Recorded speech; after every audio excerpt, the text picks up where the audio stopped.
Hi guys, welcome to my vlog. We were talking what I have learned about in Fundamentals Academic Business Management 2. Statement of Financial Position. The statement of financial position, often called the balance sheet, is a financial statement that reports the assets, liabilities, and equity of a company on a given date. In other words, it lists the resources, obligation, and ownership details of a company on a specific day.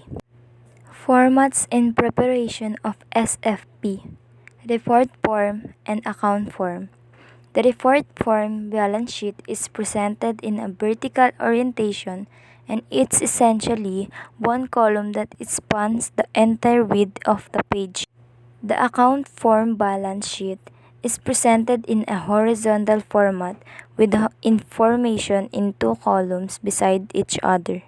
This is an example of account form to report form. Statement of Comprehensive Income. The Statement of Comprehensive Income contains those revenue and expense items that have not yet been realized. It accompanies an organization income statement and is intended to present a more complete picture of a financial result of a business. This is a sample statement of comprehensive income. Statement of Changes in Equity.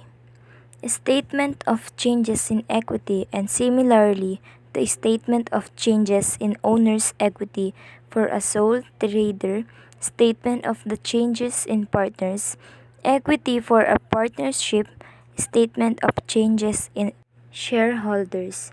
This is an example of statement of changes in equity. Horizontal analysis. Horizontal analysis or trend analysis is a method where financial statements are compared to reveal financial performance over a specific period of time.